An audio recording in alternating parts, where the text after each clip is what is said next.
Before energy bars existed, before protein shakes were invented, before any supplement was ever sold in a store, desert travelers in the ancient world had something small, something green, something carried in a clay jar close to their body. And with just one small spoonful of this, they could keep walking. For hours, sometimes for days. Modern science has studied it, nutritionists have analyzed it, and the results are shocking. Because nothing we make today, no bar, no drink, no powder, matches what this simple, forgotten paste could do. Let's go back, far back. We are talking about the Bronze Age, roughly 3,000 to 4,000 years ago. In the lands of the Bible, Israel, Canaan, the Sinai Desert, people were always moving. Traders, nomads, pilgrims, soldiers. These were not short trips. These were journeys of hundreds of miles. Across one of the harshest environments on Earth, the heat during the day could reach 45 degrees Celsius. That is over 110 degrees Fahrenheit.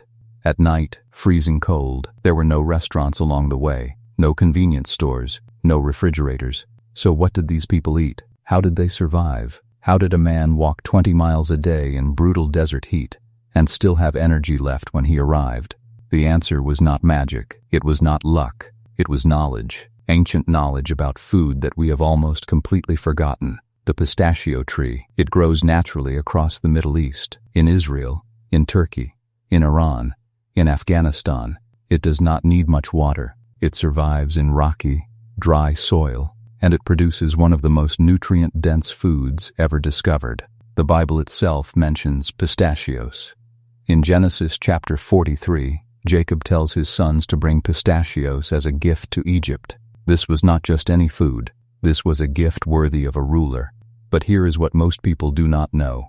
Ancient people did not just eat pistachios whole. They ground them. They crushed them into a thick, dense paste. And then they mixed that paste with two more things: wild honey and sea salt. That combination created something remarkable. A food that could be carried for weeks without going bad. A food that gave energy slowly, not a quick rush, but a long, steady burn. A food that kept the body strong in extreme heat and extreme cold. Now let's talk about why this paste worked so well. And this part is important, because modern science actually backs it up. Pistachios are about 45% fat, but not bad fat. These are healthy fats, the kind your body uses slowly, like a long burning fire.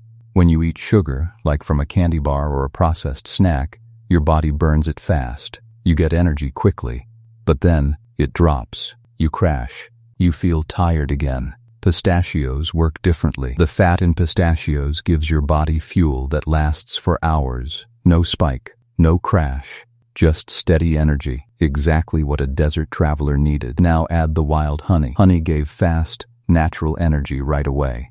And honey has antibacterial properties. It helped preserve the paste. That is why the mixture could last for weeks in hot temperatures without spoiling. Then the sea salt. Salt is not just flavor. Your body loses salt when you sweat. In a desert, you sweat a lot. If you lose too much salt, your muscles stop working properly. You get cramps. You get dizzy. You get weak.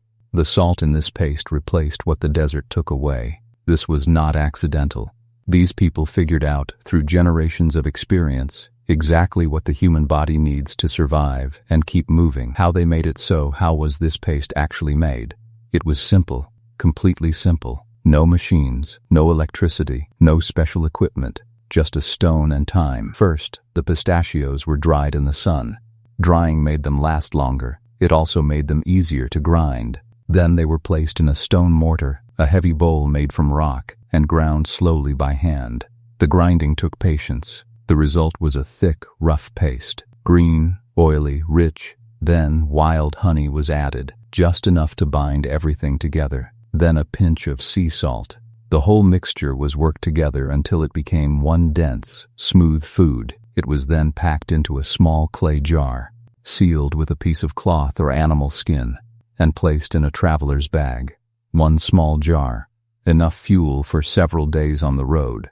That is how powerful this paste was. Now look at what we eat today. Open any energy bar, read the ingredients. You will find sugar, artificial flavors, preservatives, chemicals you cannot pronounce. Modern food companies spend billions of dollars trying to create the perfect energy food, and yet, a small group of ancient people in the desert already figured it out, thousands of years ago, with 3 ingredients. From the ground, we did not lose this knowledge because it stopped working. We lost it because we stopped paying attention to the old ways.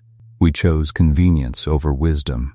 We chose fast over real, and today, more people than ever are going back. Back to simple food, back to real ingredients, back to what actually works. Think about this for a moment. A person 3,000 years ago, no doctors, no nutritionists, no food science degree, built a food that modern research now confirms is one of the best energy sources for endurance.